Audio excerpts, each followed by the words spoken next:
आइए हम quick revision करते हैं। जो आरोह पुस्तक है उसका जो पहला गीत है और जो परीक्षा आपकी होने वाली है टर्म 1 की, उसका दिन जल्दी जल्दी ढलता है।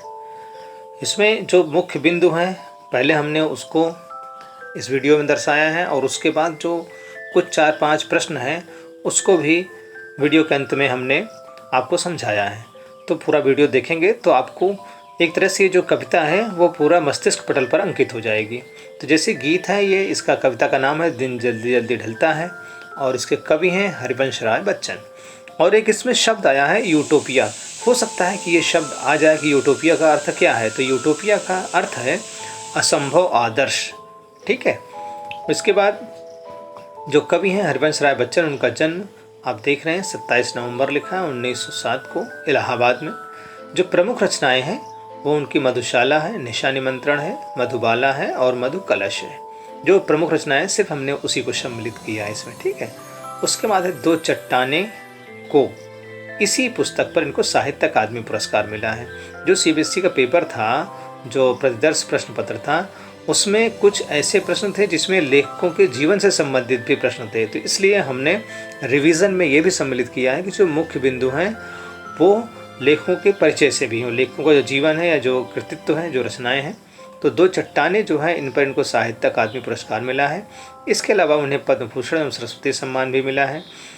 और हरिवंश राय बच्चन द्वारा जो गीत है दिन जल्दी जल्दी ढलता है वो निशा निमंत्रण काव्य संग्रह से उद्धृत है।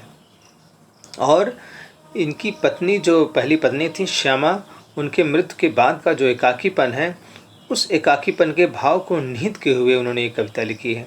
और इनका जो कविता शैली उसमें सूफियानी सी बेख्याली है। ठीक है, यानी सूफीवादी विचारधारा से प्रभावित है।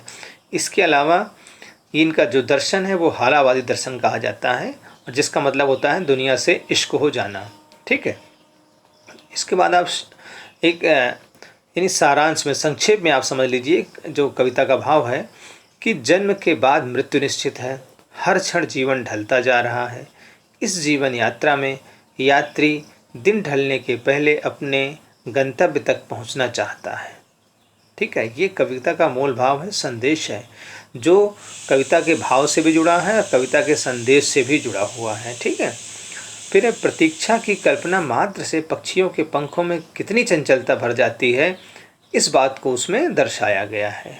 उस कविता में कवि ने अपने हृदय में बसी पीड़ा का चित्रण किया है। ठीक है, कवि ने अपने हृदय में बसी पीड़ा का भी चित्रण किया है। उसके बाद वो कहते हैं ना कि मुझसे मिलने को कौन विकल, मैं हूँ किसके हित चंचल। ठीक है। फिर कवि ने एकाकी जीवन की कुंठा तथा प्रेम की व्याकुलता का वर्णन किया है। ये महत्वपूर्ण बिंदु हैं जिनको आपको दिमाग में रखना है। कविता को तो भावार्थ पढ़ने ही है, लेकिन इस बिंदु को भी ध्यान में रखना है, क्योंकि जो प्रश्न आएंगे उसका एक स्तर होता है जिसमें आपको समझना ज़रूरी होता है। उस थोड़ा सा घुमा करके पूछता है। तो वो मेन पॉइंट जो है वो मैंने यहाँ पर लिखने की कोशिश की है कि कवि ने यहाँ पर एकाकी जीवन की कुंठा तथा प्रेम की व्याकुलता का वर्णन किया है। इसके साथ साथ कवि का मन विचलित हो जाता है, अर्थात व्याकुल हो जाता है और उसके कदम ढीले पड़ जाते हैं।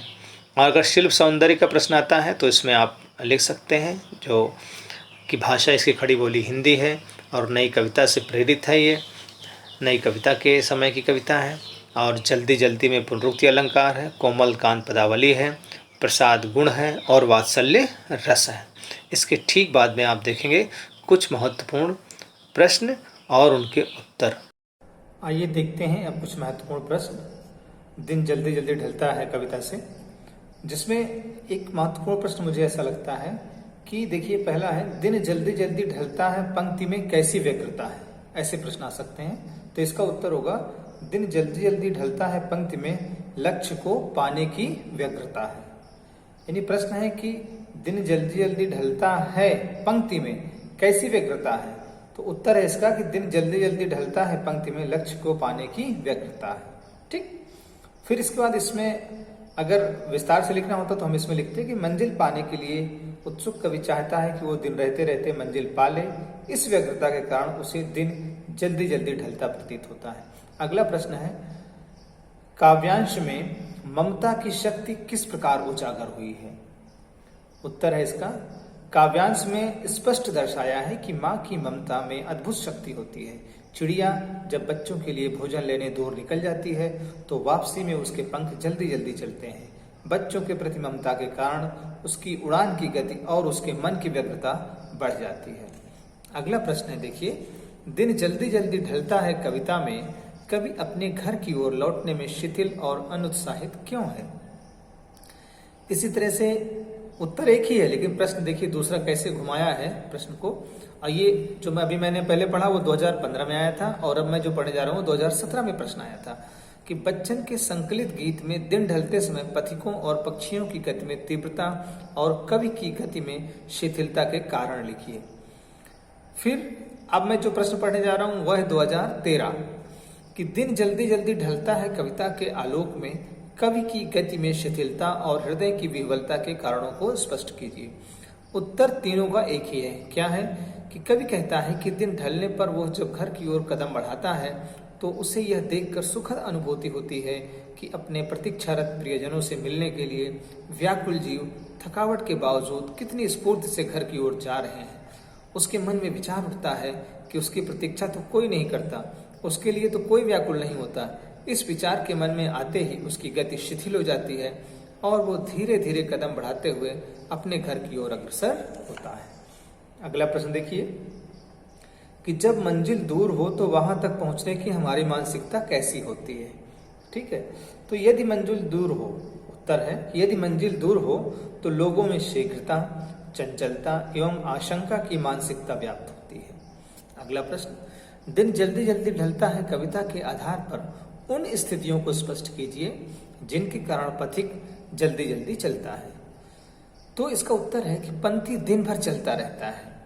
पंथी मतलब राहगीर, पथिक, वो अपना लक्ष्य जानता है, लक्ष्य को पाने के लिए ही दिन भर चलता है, थक जाता है परंतु फिर भी चलता रहता है। उसे यह भय है कि यदि वो रुक गया तो रात ढल जाएगी। दूसरे शब्दों में कहा जाए तो व्यक्ति का जीवन क्षणिक है और व्यक्ति की इच्छाएं अनगिनत, वह उन्हें पूरा करने के लिए जुटा रहता है।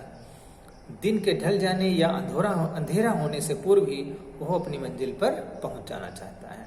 तो इस तरह से ये आपका एक रिवीजन था, जो महत्वपूर्ण प्रश्न थे, जो मुझे ऐसे लगते हैं कि वो आपके जो परीक्षा है उसमें आ सकते हैं। तो निश्चित रूप से आपको लाभ